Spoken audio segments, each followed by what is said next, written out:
Is living in Australia truly really worth it?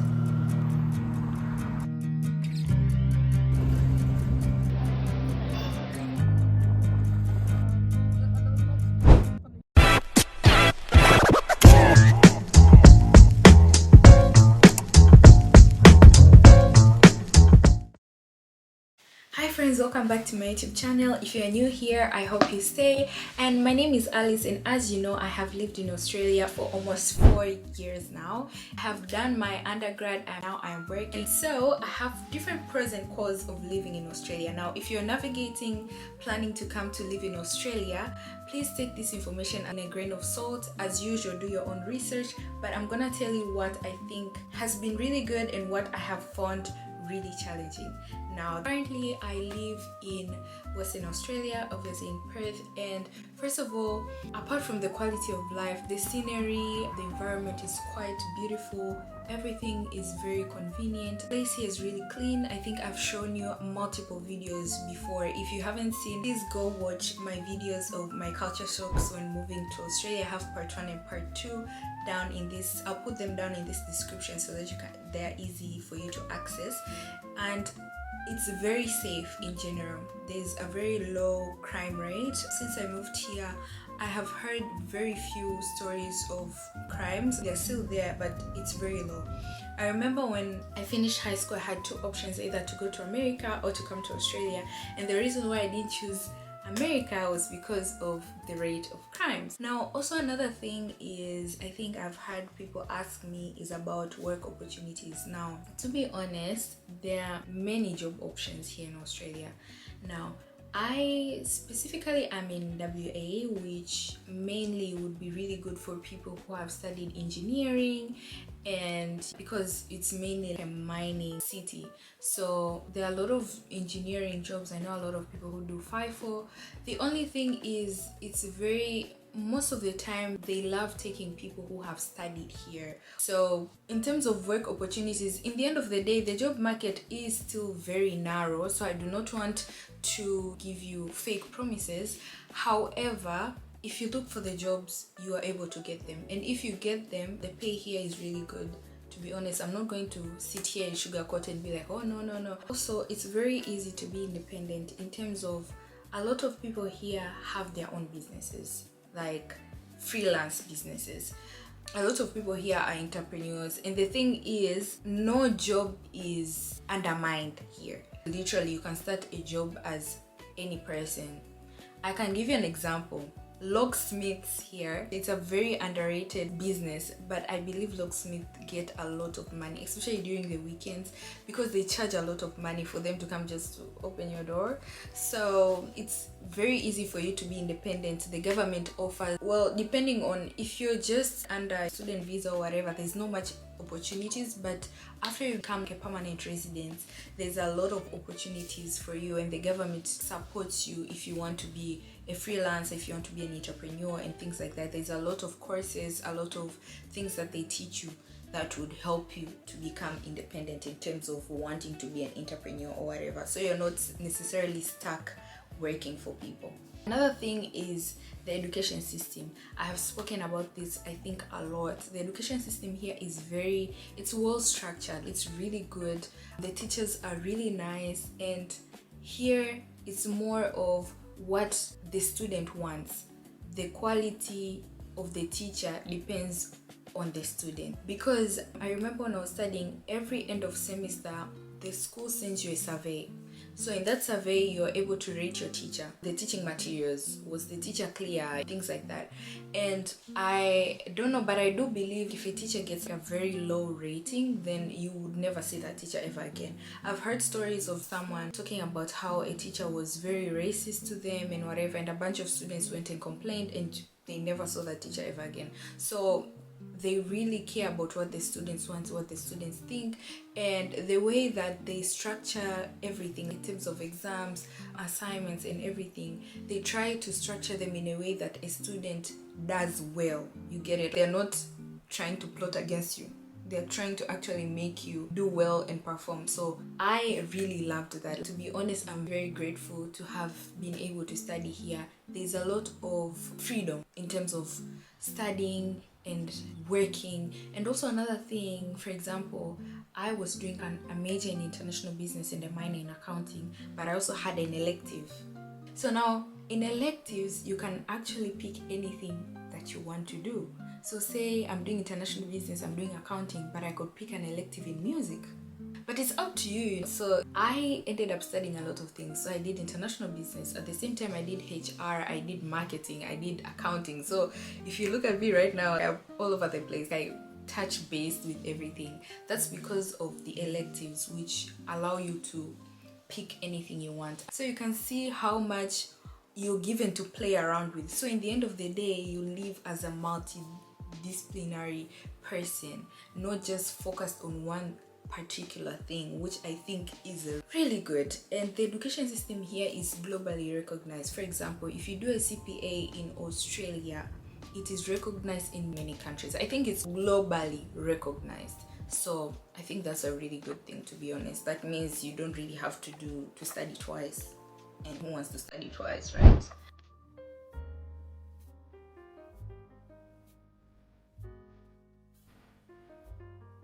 These are my challenges. You might not find them as challenges, but I found them as challenges. And it depends on the intensity. If you think this is a challenge that is something you won't be able to bear with, then obviously Australia is not a place for you.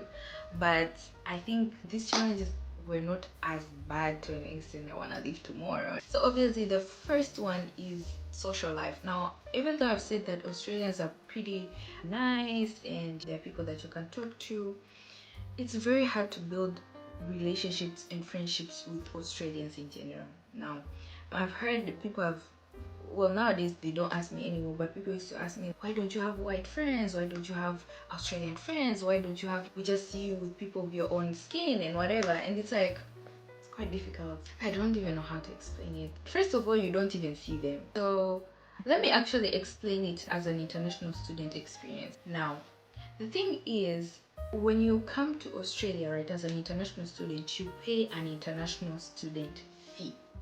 So obviously most Australians choose to go to the most prestigious schools in Australia, and to them it's not really much because they pay a domestic fee. Now, if you as an international student choose to go to that prestigious school, that means you're paying an international student fee. So what happens is that most of us found ourselves in a pool where all of us are international students. So I think I have studied with probably 1 or 2 Australian natives. So how do you create that friendship?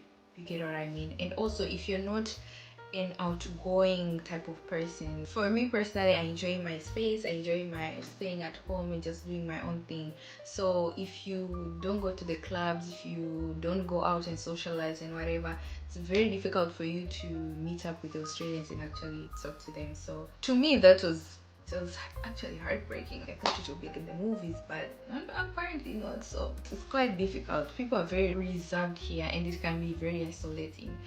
Also, another example, for example, ever since we moved in here since November, now is April, we have never spoken to our neighbors. I don't even know how they look. I've seen them pass by, but if I meet them on the street, I wouldn't be able to specifically say, oh, this is my neighbor. No. So if I was staying here by myself and if something would have happened to me, probably no one would really know. So it's quite isolating, and I understand that's why there's a lot of mental health situations, because back home we are more of like a community. If you don't hear from Alice in 2 days, you'll be like, I think I need to go check up on Alice. But here it's like, it's really up to you and God to protect you, because if something happens to you, people would probably not even notice.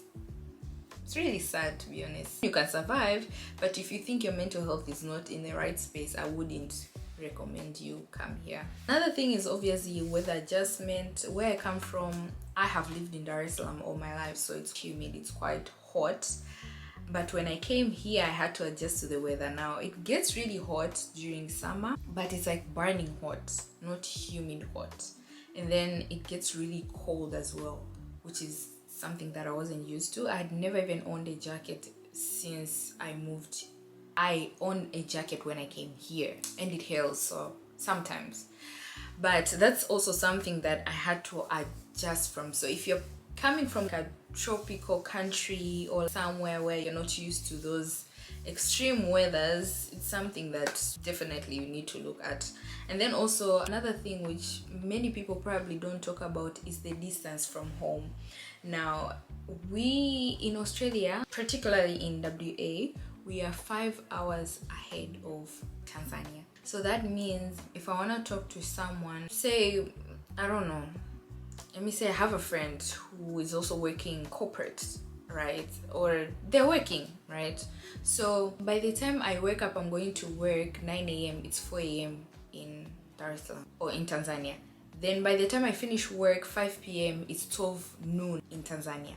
So by the time I'm going to sleep, which is around 10, 11, that's when it hits around 5, 6. So it means if I want to talk to someone, maybe have a good conversation with them, it's probably I'll have to sacrifice and stay late to have a conversation, to talk to them and whatever.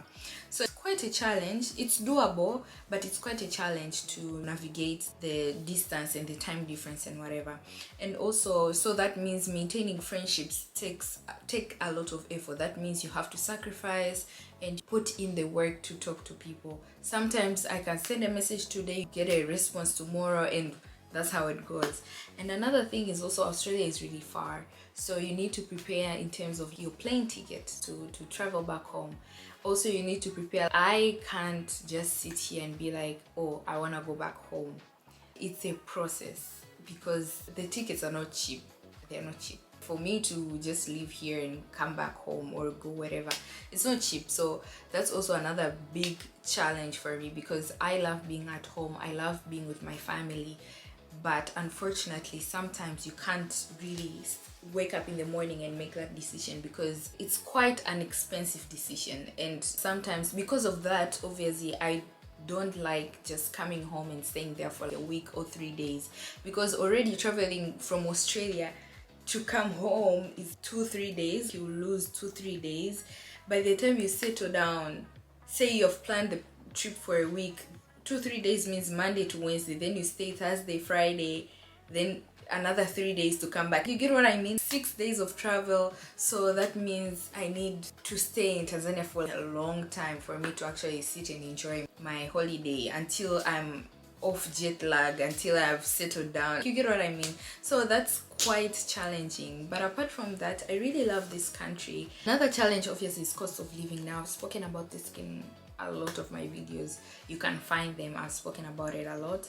But apart from that, so if you ask me, is moving to Australia really worth it? I'd say yes, it's really worth it. It's really great, but it depends on what your plans are.